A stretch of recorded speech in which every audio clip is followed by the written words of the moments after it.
Okay, so welcome back to episode 2 of The Religious Stripper. I started episode 1 just talking about my childhood and how I went through psychological abuse, came from a multiracial family, and dealt with like different like Asian academic expectations, and also like different cultural expectations and everything like that. So yeah, I just want to keep diving into my story, because I think the more I share about my story, the more I can like share about like how I was able to like overcome trauma, pull my life together, become like break kind of these generational curses, and like really become like who I'm supposed to be.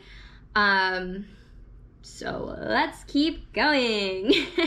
Okay, so yeah, I talked about my childhood. I said there was another aspect of my life, and that was the religious aspect. The spiritual aspect. So growing up, it's kind of funny because if you're familiar with my work, you know I'm a very comfortable person in my own body. I'm a burlesque circus performer, so clothes are not my friend unless they're being taken off. So most people don't take me as a religious person because I'm not. But if you really know me, which very few people do, then you may have known me when I was a teenage missionary. I used to be mad religious. I was super Protestant Christian. I was Pentecostal at one point, and yeah, I traveled the world to all these like really impoverished villages, and just shared like the word of God. And so like my mission was to like bring people to Jesus, to like save the whole world and bring them all to Jesus. That was like my goal in life. So I started traveling the summer between 10th and 11th grade. And I went through all kinds of missionary training, missionary boot camp, like literally like bomb simulations, like how to like protect your stuff in a third world country airport, what to do like in bad situations. Like one time in, I don't know if I'm allowed to say where, I should probably not, just in case, but I was in one country, and I was definitely stalked. There was a group of 5 of us, but we were girls, like pretty small girls, and there were 2 like really big guys following us. So like there was like another situation where I was like walking back in the dark with the 2 other dudes, but like there were like stray dogs everywhere, and it was like not safe. There's like no police, no streetlights. It was crazy. One time I was in like a super Muslim airport and just wearing like my normal clothes, but it was a bunch of like Muslim men, and they were all just staring at me, and I was like, oh my God, I'm gonna die. Because, you know, Muslim women just cover up, and like I had like leggings on, and I was like, this is like really like not appropriate, and I don't even want to know what everybody's thinking. Yeah, it was just all kinds of like crazy situations. I was left in Kazakhstan by myself one day. Like, I mean, like everyone left the country, and I was like alone in Kazakhstan. And like a random family picked me up, and we got stuck in an elevator, and like I was took part in like a demon exorcism in Uganda. I'm actually like the first Western woman to go to Luero, Uganda. I got pink eye in the Philippines. The Philippines was great though. I woke up at like 5 in the morning and swam every morning. Yeah, I just like experienced like a lot of really unique experiences. I got to work with orphans in Rwanda and see like the impact of the genocide. I did a bunch of research for my second book about the child army in Uganda, and had to see like the results of like what war had done to the country. I learned a lot about like the human trafficking in the Philippines for the first book that I wrote. It's called A Step Outside. I don't even know if it's still selling. I don't really advertise it anymore because they're all like super religious, and obviously that's not part of my brand, so I just kind of like let it go. But yeah, I was like in it deep. I was just traveling the world to these villages, spreading the word of God. just focused on like being a good Christian and saving people. And I think a lot of that came from what I was dealing with at home.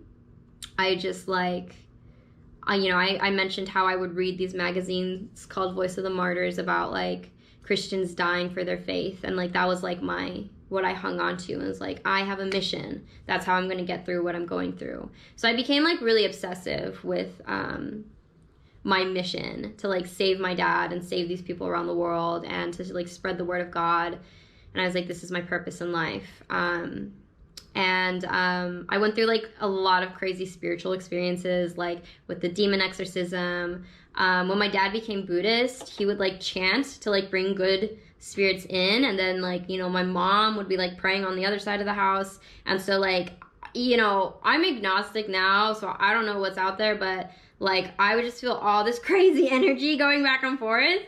And like I remember experiencing things where I would have like straight up sleep paralysis, and like I'd be awake but wouldn't be able to get my body to wake up, and like see like demons coming towards me and stuff and be like, oh fuck, like how do I get out of here? And like one time I remember like feeling like an angel woke me up. I was like stuck in sleep paralysis and just seeing like this white light above me just raise its arms and like slam down on my bed, and like I jumped out of bed like in shock. And I was just like constantly dealing with all this spiritual energy. I don't know if that's the human brain, just like an imagination being like so strong. I don't know if it's actually like angels and demons. I don't know if it's like, I don't know at this point in my life. I don't know if any of us really ever know. But it was really intense. Whatever it was really, really intense. And so like this was my reality of trying to like save the world. That like I went from trying to save my family to trying to save the world, and that's just not possible. But it's also kind of, I think, like a coping mechanism to deal with my depression, because if not, I felt like I would break under all this like expectation to be this child prodigy and to like save my family from their depression, which like you just can't do. It's just not humanly possible. So it really like refined me though. It made me into like a really tough kid that like just wanted the best for my family, but I also became obsessive with like trying to help my family and trying to help the world. And so like, because I wasn't allowed to go to church and I was so like passionate and obsessive and on fire, people would like listen to me talk. I was a really quiet kid, but when I talked, people would listen. And so that's why I was getting sent to all these churches around the world, and people who were like 50, 60, 70, whatever, would listen and like tell me how wise I am. And when you're a kid that's like, what, like maybe 15, getting sent around the world talking about this stuff, it's really such a trip. But like I never wavered in it. It was like, this is who I am, this is what I do, this is like my mission. And I was like really firm about it. So like I was so convincing to myself that everyone was so convinced of me also, and would listen. So yeah, that was like what I was doing. Once I hit college, I graduated top female student. I had like my own awards ceremony. I had a year of college done, and I didn't get into Princeton, which was like a huge blow. I think part of the reason is because during my interview, all I could talk about was dancing. And this guy was like, yeah, this girl doesn't actually want to go here. And I was like, oh, fuck. But so I ended up going to California Baptist University, which is where my mom works. And I just had like such a crazy experience, because it was the first time I was in white culture. It was the first time I was like around like rich culture. And it was the first time I was actually in a religious culture. All this time, like, I'd been striving to go to church, and this was the first time I actually, like, had to go to church in order to graduate. And it was such a cultural shock. Like, I did not fit in. I did not know how to fit in. I felt like I didn't know the lingo. I didn't know what to wear. I didn't know how to talk to people. And it was like the oddest experience in the world for me, because I just felt so different. And so I connected really well with the international students, which made sense because my mom worked with all of them. So like I grew up with all of them, well, with like everyone who was coming through the program. So like by the time I was there, I was so used to the program, like I knew how to connect with those internationals. And I felt like super international myself. Like, I did not feel half white at all. I felt like a minority for sure. And it was probably the first time I was like really aware of my race, that I wasn't full white. And the like most heartbreaking part for me was that like I had been like striving so hard to get to church, and then like now I'm finally like engulfed in like this church culture, and I like don't fit in. And if anything, I just feel really out of place and really like weird. And that was like a really huge like shock for me. But, you know, I kept like staying with the religious thing. I kept like doing missions and like focusing on spreading the word of God. And, you know, the whole reason I went to college was to get my degree in business with my concentration in social entrepreneurship, so that I could go to Africa and work with orphans and save all the orphans and build an orphanage and be a missionary and bring people to Jesus and all of that. So like that was like my goal and my purpose. And then like, yeah, then I graduated and everything started changing. So up until this point, like my whole life had just been about God. It had been about God and Jesus and helping people and like just, you know, helping people. I did start my last year of college. Two of my last years of college, I started performing at like a community theater. I joined like a hip hop crew. And like I did a production of Chicago, which everyone was actually really supportive of. And so like there was still like the part of me that like yearned to like be on stage and to dance and perform and all of that. And then yeah, but I thought I was gonna go to Africa after. But then my last year of college, I was like, I want to dance.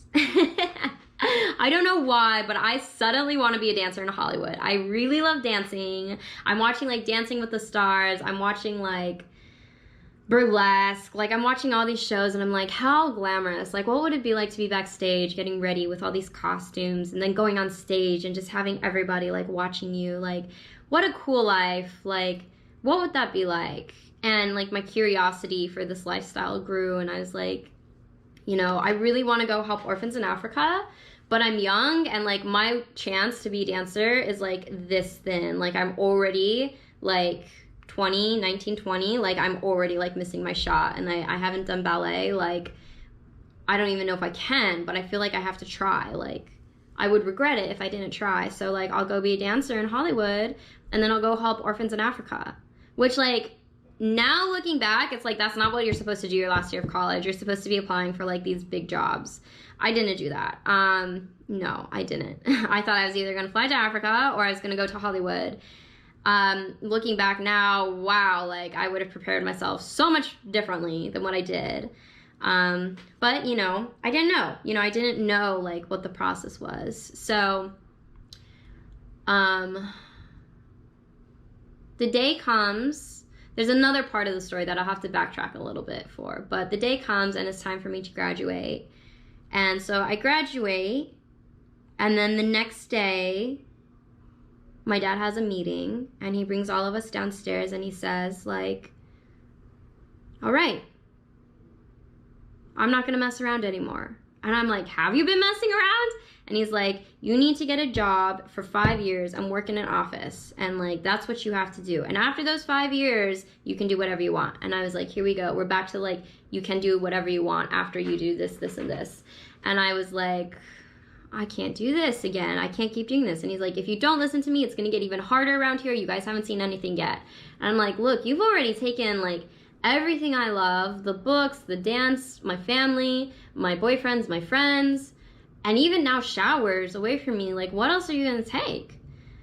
And so, like, I didn't want to find out. Like, and I didn't want to do 5 years in a job I didn't care about, doing work I don't care about, wasting my life away. If you think about it, a job is 40 hours a week. That's the majority of your life. If you're working a job you hate with people you don't like, doing something that bores you, that's what your life is. That's what you're spending your life doing. And so many people do this. And to me, it's mind-blowing. Like, how can I spend the majority of my life like that? Now, you know, the other question is, how can I spend the majority of my life like that without being homeless? And so I didn't know how, but I knew I didn't want to do it.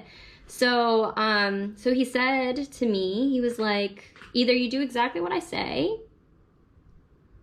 or you leave, and you get no financial help from me at all. And so I was like, well, I have one option here. So I walked out the door to go to church. My boyfriend at the time picked me up. We went to church. And then after church, we were sitting in front of his house in his car. And I looked at him and I said, I can't go back. Don't take me back. I'm not going to go back. And he said, what do you want to do? It's like, I don't fucking know, but I'm not going to go back. So that night, like, we drove to my boss's house. At the time, I was working for a family.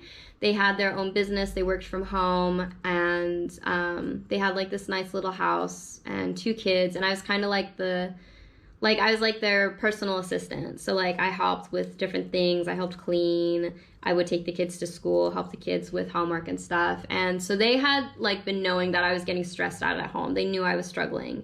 And at the time, I don't remember why, but they tore down one of their bathrooms upstairs and they turned it into this little tiny room. And they were like, just so you know, if you ever need a place, you have a place. So I had my boyfriend drop me off at this house late at night. They were out of town and they were like, of course you can stay. So I proceeded to live in a little bathroom. They actually made it very nice for me. It was nice and homey. But yeah, we were in front of the house and my boyfriend was like, hey, you need to call your dad and let him know you're not coming back. You're gonna really worry him otherwise. I'm like, I'm not gonna call him. He's like, you have to. Like, he's gonna really freak out. Be fair to him. Call him. I was like, I can't. He was like, do it. I was like, okay. So I called him and I told him, I was like, hey, you said if I don't do exactly what you say, then I have to leave. So I'm gone. And he was furious. He was so mad. He was so livid. He was just upset. And I ended up having to hang up on him. I'm like, I'm sorry. Like, I have to do this for me now. And I hung up on him. And he was just so angry. And as a submissive Asian Christian daughter, saying I have to hang up now, I'm not coming home, was a really big fucking deal. It was something I'd never done before. It was something I never thought I would do. But I just hit a point where it's like, if I don't start living my life for myself now, I never will. And I'm going to go to being 50, 60 or whatever, having never lived the life I wanted to live and never being the person I wanted to be. And I simply cannot live with myself if I do that. So, you know, I spent the night in that little bathroom. The next day, I went back to my family's house while I knew they were at work. I knew my brother was home, so I called him and he let me in. I had never unpacked my suitcase up until this point. I had kept it packed this whole time because I'd lived at college the year before. So when I came back, I'll get into that a little bit later, my homeless vagabond time. But I never unpacked my suitcase, so it was still all ready for me to go. So I just like grabbed a couple more things, threw to my suitcase and got ready to leave. And I looked into my dad's office and I saw his keyboard had been completely smashed and destroyed. He had just been so furious, he just destroyed it. And then like I went to my brother's room and was like, what happened? He said Dad was really upset. Honestly, it was really scary. And I remember the most heartbreaking thing being like, how can I leave my brother? You know, how can I be so selfish and leave him here? Okay, so like the only thing that like was like really potentially stopping me was that I was like scared to leave my brother. And I've seen this happen before with other people who are in similar situations. You get worried about somebody else you care about who's in the situation. But something that I think is really important to remember, and I'm not saying this is true for every situation, so don't quote me on this, but what I felt I had to do for mine was that, yeah, I could worry about him so much that I stay there to like try to protect him, or I could show him like what it's like to break out and take the risk for something better. And in my situation, me taking the risk to do what I did really paid off for my whole family. So many people think that they owe this duty to their family that they have to do, and it's best for the family and it's required of them. But in reality, continuing to do those unhealthy patterns and things and going through that guilt only makes it worse for everybody. You're only hurting yourself and everybody that you love, because you are enabling everybody to do the same unhealthy things over and over and over. So my personal philosophy is you have to fucking take the risk to do the thing that you think that people are threatening you not to do. You have to take the risk if you want real change. And I know, like, people will threaten with, like, suicide. People will threaten with disowning. People will threaten. They will threaten and threaten and threaten. But as long as you give people the power to threaten you, they're going to keep threatening you. And they're going to keep using that power over you. And it will never end. The cycle will never end. It will continue on for the children. It'll continue on for the siblings. It'll just continue on. You are enabling them. And I'm going to get into this a lot more. But it's so important, and like as I continue sharing my story, like you'll come to see like how my decision was so crucial for my brother, for my dad, and for my mom, for myself. And if I had not made this decision to leave, it would have been the biggest mistake of my life for all of us. Me leaving and doing the undutiful, bad, not Christian, bad Asian daughter thing was the best decision of my life. It fucked all of us fucked all of us up for a bit, but it was so necessary.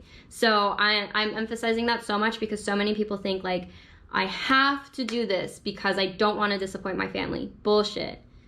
Not everyone knows what's best. And sometimes you have to know what's best for yourself.